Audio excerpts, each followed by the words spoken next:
आगतोऽयं कलिर्घोरो भविष्यन्ति पुनः खला तत्संगेनैव संतोऽपि गमिष्यन्त्युग्रतां यदा। देखो अब कली आ रहा है, आगतोऽयं कलिर्घोरो, और जैसे आपके जाने के बाद द्वापर युग तो समाप्त हो जाएगा, कली काल आ जाएगा, आया ही समझ लो कि आ ही गया है। और उसके आते ही भविष्यन्ति पुनः खला, फिर से जो है वो दुष्ट प्रवृत्ति के लोग, खल जिन्हें कहते हैं, वो सबके सब प्रकट हो जाएंगे। और तत्संगेनैव संतोपि गमिष्यन्त्युग्रतां यदा, और उनका संग कर करके जो सत्पुरुष जन हैं, जो अच्छे लोग हैं, वो भी सब उग्र हो जाएंगे। उसके बाद क्या होगा? तदा भारवती भूमिर्गोरूपेयं कमाश्रयेत् अन्यो न दृश्यते त्राता त्वत्तः कमललोचन। तदा भारवती भूमि, तो जब सबके सब वही उग्र रूप हो जाएंगे, संत महात्मा जन भी उन्हीं खल लोगों से मिलकर के बिगड़ जाएंगे, तो ये जो भूमि है ये तो भारवती हो जाएगी, यानी फिर इसका भार बढ़ जाएगा। तो गोरूपेयम कमाश्रये, तो जैसे अभी तो पृथ्वी गौरूप धारण करके द्वापर काल में तो आपके पास चली गई प्रार्थना करने, कली काल में तब ये कहाँ जाएगी? किससे जाकर के पृथ्वी प्रार्थना करेगी और कहाँ जाकर के इसको शरण मिलेगी? कम आश्रय, किसकी आश्रय में जाएगी पृथ्वी? अन्यो न दृश्यते त्राता त्वत्तः कमललोचनः। हे भगवान, आपके अन्य तो कोई ऐसा हमें दिखलाई पड़ता नहीं जो त्राता हो, अर्थात हमारी रक्षा करने वाला हो, पृथ्वी की सुनने वाला हो। त्वत्तः कमललोचना, अर्थात हे कमललोचन भगवान, आपसे इतर हमें कोई दिखलाई नहीं पड़ता जो पृथ्वी की सुन सकता हो, पृथ्वी का आश्रय हो। तो आप बताइए कि आप चले जाओगे तो पीछे फिर हम कैसे रहेंगे, क्या करेंगे, पृथ्वी की रक्षा कैसे होगी? अतः सत्सुदयां कृत्वा भक्तवत्सलमाव्रज भक्तार्थम सगुणो जातो निराकारोऽपि चिन्मयः। तो इसलिए हे भक्तवत्सल, अतः सत्सुदयां कृत्वा, सत्सु यानी जो सत्कर्मी लोग हैं, साधु जन हैं, उनके ऊपर दया करो। और भक्तवत्सल माव्रज, ये पृथ्वी लोक को छोड़ करके आप मत जाओ। भक्तार्थम सगुणो जातो, देखो आप ही ने तो कृपा करके आप सगुण रूप धारण किया था। निराकारोऽपि चिन्मय, वैसे तो आप निराकार हो, चिन्मय रूप हो, लेकिन फिर भी भक्तों के लिए ही तो आपने सगुण रूप धारण किया, इसलिए मेरी प्रार्थना है। त्वद्वियोगेन ते भक्ता कथम स्थास्यन्ति भूतले निर्गुणोपासने कष्टम अतः किंचिद विचारय। उद्धव जी कहते हैं कि त्वद्वियोगेन ते भक्ता, फिर आपका वियोग हो जाने के कारण वो जो भक्त हैं, कथम स्थास्यन्ति भूतले, आपके चले जाने के बाद वो इस भूमंडल पर कैसे रहेंगे? आपका वियोग वो कैसे सह पाएंगे? इसलिए निर्गुणोपासने कष्ट, और फिर ये जो निर्गुणोपासना है वो तो बड़ी कष्टकारी है, वो सबके लिए संभव भी नहीं है। और फिर हमें तो यहाँ हमने देखा है कि सगुणोपासना में जो आनंद है वो निर्गुणोपासना में थोड़े ही ना है। ध्यान करने में वो आनंद थोड़े ही ना जो छोटे से लाला की सेवा करने में है, उनको माखन खवाने में, उनको स्नान कराने में, वस्त्रादि पहनाने में, श्रृंगार करने में। निर्गुणोपासना में तो बड़ा कष्ट है। इसलिए जाने से पहले किंचित विचार है, अतः किंचित विचार है, इसलिए थोड़ा बहुत फिर से आप विचार कीजिए कि आपको जाना चाहिए। मेरे विचार से तो आपको अभी रुक जाना चाहिए। इत्युद्धव वचः श्रुत्वा प्रभासे चिन्तयद्धरी भक्तावलंबनार्थाय किं विधेयं मयेति च। तो इत्युद्धव वचः श्रुत्वा, उद्धव जी के ऐसे वचन सुन करके प्रभासे चिन्तयद्धरी, प्रभास क्षेत्र में वृक्ष के नीचे बैठे हुए भगवान चिन्तयद, विचार करने लगे, चिंता नहीं चिंतन करने लगे, विचार करने लगे भगवान श्री हरि। भक्तावलंबनार्थाय, मेरे जाने के बाद इन सभी भक्तों के अवलंब के लिए, इनके आश्रय के लिए किम विधेयम मयेति च, मुझे कुछ विधान करना चाहिए, कुछ व्यवस्था ऐसी करनी चाहिए कि मैं चला भी जाऊं, कलिकाल आ जाएगा मैं चला जाऊंगा, लेकिन मेरे जाने के बाद भी सब कुछ ठीक ठाक चलता रहे, मुझे कुछ ऐसा करना चाहिए। स्वकीयं यद भवेत् तेजस्तच्च भागवते दधात् तिरोधाय प्रविष्टोऽयं श्रीमद्भागवतार्णवम्। स्वकीयं यद भवत् तेजः, और सूत भगवान कहते हैं कि हे सौनक जी, स्वकीयं यद भवत् तेजः, भवेत् तेज, तो भगवान के शरीर से जो तेज प्रकट हुआ, तच्च भागवते दधात्, भगवान ने एक ग्रंथ श्रीमद् भागवत जी में उसको स्थापित कर दिया।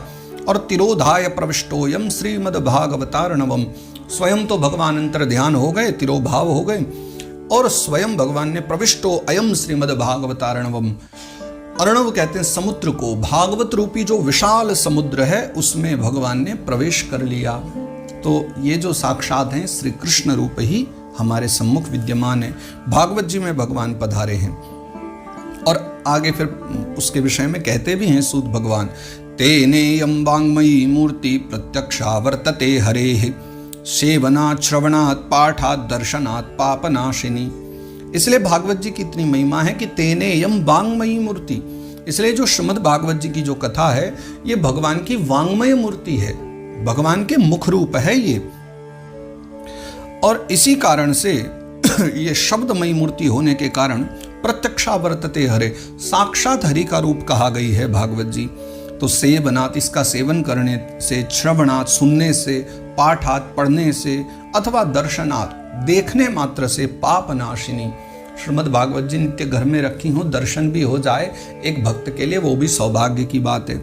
लेकिन अगर सेवन करो, सेवन का तात्पर्य है कि जो इसमें पढ़ोगे उनको जीवन में अपने चिंतन में ले आओ, जीवन के नित्य जीवन में ले आओ।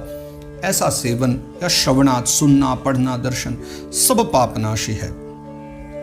सप्ताह श्रवणं तेन सर्वेभ्योऽप्यधिकं कृतं साधनानि तिरस्कृत्य कलौ धर्मोऽयमीरितः। तो सप्ताह श्रवणं तेन, इस कारण से कली काल में तो सबसे अधिक जो महिमा है वो सप्ताह श्रवण मात्र की बची है। सप्ताह श्रवणम तेन, इसलिए सप्ताह जो श्रवण है वो सर्वेभ्योऽप्यधिकं कृतं, सबसे अधिक किया जाने वाला कर्म बताया है। साधना तिरस्कृत्य, विविध प्रकार के जो अन्य साधन है, तप योग ध्यान साधन आदि, उन सब का तिरस्कार करके कली काल में तो यही धर्म कहा गया है। भागवत ही सबसे परम धर्म है, इसलिए धर्म और फिर एक आता है भागवत धर्म, जिसे हम परम धर्म भी कहते हैं। यह स्वयं में एक धर्म कहा गया है। दुख दारिद्र्य दौर्भाग्य पाप प्रक्षालनाय च काम क्रोध जयार्थम ही कलौ धर्मोऽयमीरितः। कली काल में एकमात्र यही ग्रंथ ऐसा है जो दुख दारिद्र्य दौर्भाग्य पाप इन सब से दूर करने वाला है, यानी पाप आदि का प्रक्षालन करने में ये सक्षम है।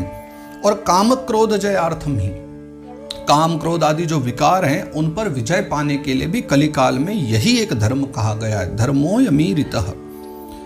अन्यथा वैष्णवी माया देवैरपि सुदुस्त्यजा कथम त्याज्या भवेत् पुंभिः सप्ताहोतः प्रकीर्तितः। अन्यथा वैष्णवी माया, देखो वैसे तो ये कहा गया है कि भगवान विष्णु की जो माया है, जो वैष्णवी माया है, दैवैरपि सुदुस्त्यजा, देवता भी इससे बच नहीं पाते हैं, फिर भला सामान्य व्यक्ति तो कहाँ छोड़ पाएगा। कथम त्याज्या भवेत् पुंभिः, सामान्य पुरुष के लिए या व्यक्ति के लिए, मानव के लिए भला कैसे संभव है कि वो माया को त्याग पाए। तो सप्ताहोतः प्रकीर्तितः, इसलिए सप्ताह विधि का नियम बनाया गया है, ताकि सप्ताह विधि का श्रवण करके व्यक्ति उन माया के भीतर रह करके भी, बस वही जो बात हमने करी, जल के तो भीतर रहना ही है, माया में तो रहना ही है, लेकिन ऐसे रहना है बिना लिप्त हुए, जैसे जल में नौका रहती है। उसीलिए सप्ताह श्रवण की कथा गाई गई है। सूत उवाच एवं नगाः श्रवणोरुधर्मे प्रकाश्यमाने ऋषिभिः सभायाम् आश्चर्यमेकं समभूत तदानीं तदुच्यते संशृणु शौनकत्वम्। अब सूत बाबा शौनक मुनि को समझा रहे हैं। एवं नगाः श्रवणोरुधर्मे, सूत भगवान कह रहे हैं कि जिस समय उन ऋषियों की सभा में श्रीमद् भागवत जी की चर्चा हो रही थी और सनकादिक मुनि जो हैं भागवत जी के विषय में बखान कर रहे थे, विविध प्रकार की बातें कर रहे थे, महिमा गा रहे थे, आश्चर्य में एकम समभूत तदानीं, उसी समय वहां पर एक आश्चर्य हुआ, बड़ा अद्भुत आश्चर्य। तो तदुच्यते संशृणु शौनकत्वम्, तो हे शौनक मुनि आप प्रेम पूर्वक उसको सुनो, मैं आपको बतलाता हूं कि क्या आश्चर्य हुआ वहां पर। और जो वहां आश्चर्य हुआ है बड़ा ही अद्भुत आश्चर्य था।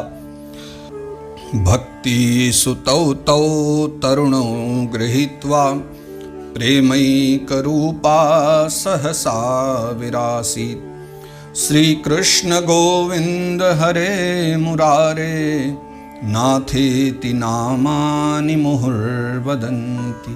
भक्ति सुतौ तौ तरुणौ गृहीत्वा, और जब ये सब चर्चा हो ही रही थी, नारद बाबा सनकादिक मुनि के साथ बैठ करके और वहाँ ये भागवत जी की महिमा को श्रवण ही कर रहे थे। ठीक उसी समय सभी देखते हैं कि वहां एक दिव्य प्रकाश फैल गया है और उस प्रकाश के मध्य में भक्ति महारानी का आगमन हुआ। लेकिन भक्ति महारानी अकेले नहीं आई हैं। भक्ति सुतौ तौ तरुणौ गृहीत्वा, भक्ति महारानी के जो दोनों पुत्र हैं, दोनों सुत हैं, वो तरुण हो गए हैं, युवावस्था को प्राप्त हो गए। अभी तो भागवत कथा आरंभ ही हुई थी और दोनों पुत्र तरुण होकर के, प्रसन्न होकर के भक्ति महारानी के साथ चले आ रहे हैं। प्रेमयिक रूपा, वो विशुद्ध प्रेम रूप वाली जो भक्ति महारानी है, वो सहसा विरासित, अचानक ही वहां प्रकट हो गई अकस्मात।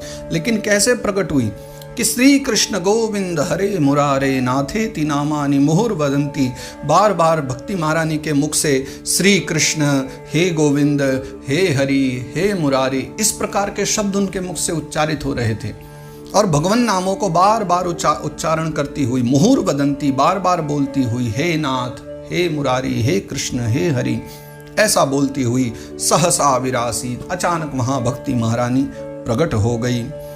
ताम चागताम भागवतार्थ भूषाम सुचारुवेशाम ददृशुः सदस्याः, कथम प्रविष्टा कथमागतेयम मध्ये मुनीनामिति तर्कयन्तः। ताम चागताम भागवतार्थ भूषाम, तो जैसे ही वो आई वहां, ताम चागताम, भक्ति महारानी के वहां आते ही सबने क्या दर्शन किया कि भागवतार्थ भूषाम, भागवत जी के जो अर्थ हैं, मानो उन अर्थों का आभूषण पहने हुए भक्ति महारानी आई हैं। सुचारु वेशाम ददुषु सदस्या, और ऐसे सुंदर वेश में सारे सदस्यों ने जो कथा सुनने के लिए बैठे थे, सबने भक्ति महारानी का दर्शन किया तो सब विस्मय में पड़ गए और तर्क करने लग गए। कथम प्रविष्टा कथम आगतेयम, ये यहाँ कैसे प्रविष्ट हुई, क्यों आई हैं, कैसे आई हैं। तो मध्ये मुनीनाम इति तर्कयन्तः, सभी मुनियों के बीच में, ऋषि मुनियों के बीच में ये चर्चा का विषय बन गया। सभी तर्क करने लगे कि आई कैसे, ये ज्ञान वैराग्य भला युवा कैसे बन गए, क्योंकि अभी तो कथा श्रवण करना आरंभ ही किया है हमने, तो क्या कथा का इतना महत्व है कि पहले ही दिन बस महिमा ही गाई जा रही है और तभी ये तरुण हो गए दोनों और यहां चले भी आए। ऊचुः कुमारा वचनम तदानीम कथार्थतो निष्पतिताधुनेयम्, एवं गिरः सा ससुता निशम्य सनत कुमारम निजगादनम्रा। ऊचुः कुमारा वचनम तदानीम, तो सब विचार करने लगे कि भक्ति महारानी पधारी कहाँ से, क्या वृंदावन से चल करके आई हैं। भगवान क्या कभी कहीं से आते हैं, भगवान तो सर्वत्र है ना, तो भक्ति महारानी भी तो सर्वदा सर्वत्र है, अग्नि सर्वत्र है, लेकिन वो दिखलाई नहीं पड़ती। लेकिन जैसे ही आप पत्थर लेकर के घसोगे, माचिस लेकर के जलाओगे, या विविध प्रकार के जैसे अग्नि को प्रकट किया जाता है, वो जब विधान करोगे तो अग्नि प्रकट हो जाएगी। लेकिन अग्नि सर्वत्र है, नारायण सर्वत्र हैं, भक्ति सर्वत्र है, बस उनको उत्पन्न करने की वैसा विधान बनाना पड़ता है। तो सनत कुमार बता रहे हैं कि भक्ति कैसे आई है यहाँ पर। ऊचुः कुमारा वचनम तदानीम, फिर कुमार जो हैं सनत कुमार भगवान, वो भाई कहते हैं, चारों सनत कुमारों में से कुमार कहते हैं कि वचनम तदानीम, फिर वो बोले कि कथार्थतो निष्पतिता धुनेयम, ये अभी अभी जो आपने देखी है लीला, ये भक्ति महारानी पधारी हैं, ये कथा के अर्थ से निकली है। इसी कारण तो ये कहा कि भक्ति महारानी जो है कथा के अर्थ रूपी आभूषण पहन करके आई है। इसका मतलब जैसे ही कथा शुरू हुई और वो विविध श्लोकों की चर्चा आरंभ हुई, तो वो जो अर्थ बतलाए गए और कथा की जो महिमा को गाया गया और उन अर्थों को श्रवण करके उनका चिंतन होने के कारण उन भागवत के अर्थों से ही भक्ति महारानी प्रकट हुई है। एवं गिरह सा ससुता निशम्य सनत कुमारम निजगाद नम्रा, और ऐसी बात सुनकर भक्ति महारानी बड़ी प्रसन्न हुई सनत कुमारों की बात सुनकर, और बड़ी विनम्र होकर के अपने पुत्रों के समेत जब आई हुई भक्ति महारानी, फिर सनत कुमार जी से कहने लगी। भक्ति रुवाच, भक्ति महारानी कहती हैं, भवद्भिरद्यैव कृतास्मि पुष्टा कलिप्रणष्टापि कथारसेन, क्वाहं तु तिष्ठाम्यधुना ब्रवन्तु ब्रह्मा इदं तां गिरमोचिरेते। भक्ति महारानी कहती हैं कि भवद्भि अद्यैव कृतास्मि पुष्टा, हे सनत कुमारों, हे महात्मन, अभी आपके कारण, आप चारों भाई जो कथा श्रवण कराने आए हैं, आप ही के कारण मैं पुष्ट हुई हूं। आप ही हैं एकमात्र जिनके द्वारा मुझे पुष्ट किया गया, क्योंकि कलि प्रणष्टापि, कलिकाल में तो मैं नष्ट प्राय हो गई हूँ, देखा जाए तो मैं जीर्ण शीर्ण होती जा रही थी, लेकिन आपने कथा रस के द्वारा मुझे पुष्ट कर दिया है। लेकिन क्वाहम तो तिष्ठाम्य अधुना ब्रुवन्तु ब्रह्मा इदम ताम गिरमूचिरेते।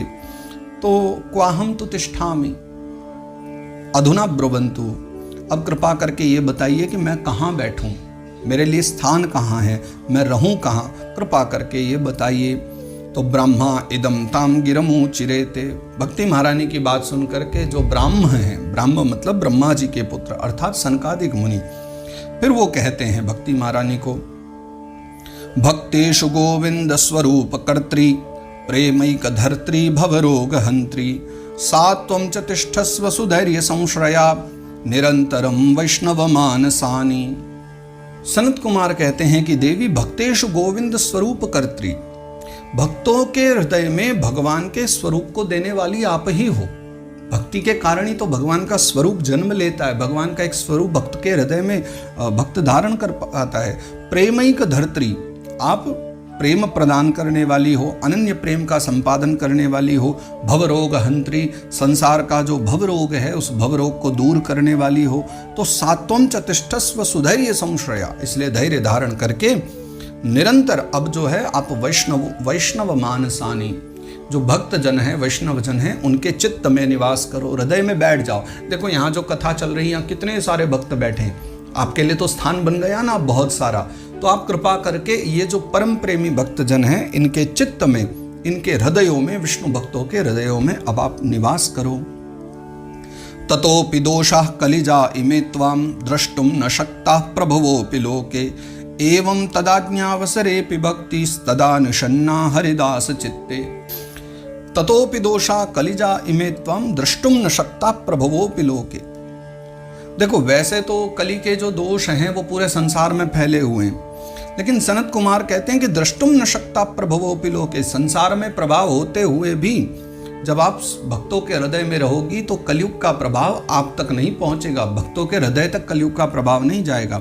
तो एवं तदाज्ञा अवसरेपि भक्ति, और जैसे ही सनत कुमारों की आज्ञा मिली कि आप भक्तों के हृदय में चली जाओ, तदा निषन्ना हरिदास चित्ते, उसी समय भक्ति महारानी वहाँ जितने भी भक्तजन बैठे थे, नारद जी आदि के हृदय में जाकर के भक्ति महारानी उसी समय बैठ गई। सकल भुवन मध्ये निर्धनास्तेऽपि धन्या निवसति हृदयेषां श्री हरेर्भक्तिरेका हरिरपि निजलोकं सर्वथा तो विहाय प्रविशति हृदि तेषां भक्ति सूत्रोपनद्धः। सकल भुवन मध्य निर्धनास्तेऽपि धन्या, इस पूरे संसार में भले ही कोई निर्धन हो लेकिन फिर भी वो धन्य है। निवसति हृदयेषां श्री हरेर्भक्तिरेका, वो जो वहां बैठे जिनके हृदय में भक्ति का वास है, इस पूरे संसार में जिसके हृदय में भी भक्ति है, वो भौतिकता से भले ही निर्धन हो लेकिन फिर भी वो सबसे बड़ा धनवान है, धन्य है वो जिसके हृदय में भक्ति है। क्योंकि हरिरपि निजलोकम सर्वथा तो विहाय, भगवान भी अपना धाम निजलोक त्याग करके दौड़े आते हैं, किसके लिए? प्रविशति हृदि तेषां, और भगवान प्रवेश कर जाते हैं उसके हृदय में, किसके? भक्ति सूत्रोपनद्धः, जिसकी डोरी भक्ति पूर्वक भगवान से जुड़ी हुई है। भक्ति की डोरी से जो भगवान को बांध लेता है तो भगवान दौड़े दौड़े वैकुंठ से भी चले आते हैं। ब्रोमोद्यते किमधिकं महिमानमेवं ब्रह्मात्मकस्य भुवि भागवताभिधस्य यत् संश्रयान् निगतिते लभते सुवक्ता श्रोतापि कृष्ण समतामलमन्य धर्मैः। ब्रूमोद्यते किमधिकं महिमानमेव, देखो अधिक तो क्या ही कहा जाए, ब्रह्मात्मकस्यापि भुवि भागवताभिधस्य, संसार में कली काल में ये जो भागवत रूप है और ये भक्ति रूप भागवत है, ये तो परब्रह्म का साक्षात स्वरूप है। यत् संश्रयान् निगदिते लभते सुवक्ता, जिसको श्रवण करने से वक्ता भी और श्रोता भी कृष्ण समता, जो सुनने वाले और सुनाने वाले दोनों ही श्री कृष्ण के समान हो जाते हैं। तो भैया फिर अन्य धर्मों से प्रयोजन ही क्या है, विविध स्थानों पर धक्के खाने की आवश्यकता ही क्या है, जब एक दिव्य धर्म, एक परम धर्म हमारे पास है तो बस इसी का आश्रय ग्रहण किया जाए। और इसी के साथ यहाँ तृतीय अध्याय को महात्म्य के विश्राम दिया गया है। इति श्री पद्म पुराणे उत्तरखंडे श्रीमद्भागवत महात्म्ये भक्ति कष्ट निवर्तनम नाम तृतीयोध्यायः। तो इस प्रकार पद्म पुराण के उत्तरखंड में भागवत महात्म्य में भक्ति के कष्ट को मिटाने के रूप में भक्ति कष्ट की निवृत्ति के नाम से यह तृतीय अध्याय गाया गया है। भगवत चरणों में बारंबार इस भाव को समर्पित करते हुए, इन सौभाग्यों की अपने सराहना करते हुए कि इस जीवन काल में हमें भागवत जी के ये मूल तत्व को श्रवण करने का और गाने का सौभाग्य मिल पा रहा, इस परम सद्भावना के साथ आप सभी हरि भक्तों को मेरा बारंबार वंदन प्रणाम। जय सिया राम, जय श्री कृष्ण, जय जय श्री राधे।